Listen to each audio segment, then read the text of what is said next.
Bison திரைப்படத்தினுடைய தொடர்ந்த விமர்சனத்தை நான் தருகிறேன். தொடர் விமர்சனம் போன வீடியோக்குள்ள தொடர் விமர்சனத்தை சொல்கிறேன். அதனால் நான் என்ன சொல்கிறேன்னா, நீங்கள் உங்களுடைய கதைக்களம் தென் மாவட்டத்தில் 90, 92, 96 வரை நடந்த ஒரு கதைக்களத்தில் உள்ளது உண்மை என்பதை நான் மறுக்கவில்லை. இது ஒரு மிகப்பெரிய போராட்டமாக வாழ்க்கை இருந்தது என்பதையும் மறுக்கவில்லை. ஆனால் அன்று இருந்த காலம் வேறு, இன்று இருப்பு காலம் வேறு.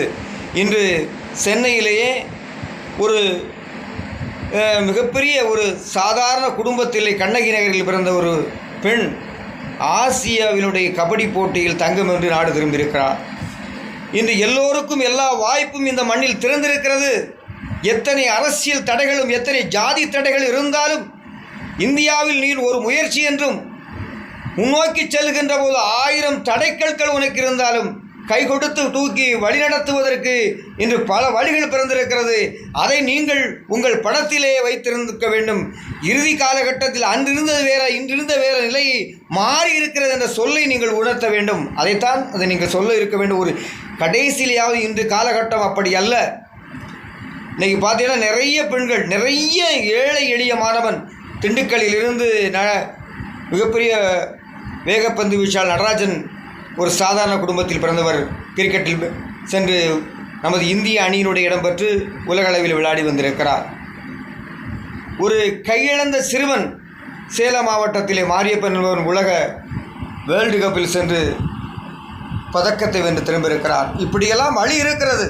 அதாவது நீங்கள் ஒரு காலகட்டத்தை வைத்து மக்களுடைய மனதை அணை போடாதீர்கள். அதற்கான காலம் கடந்து வந்து விட்டோம். இந்த நாட்டினுடைய பொருளாதார நிலை மிகப்பெரும் வலிமையாக இருக்கிறது, வழி இருக்கிறது, வாழ்வு இருக்கிறது, கை கொடுக்கின்ற எல்லா ஜாதி தலைவர்களும் இருக்கிறாங்க.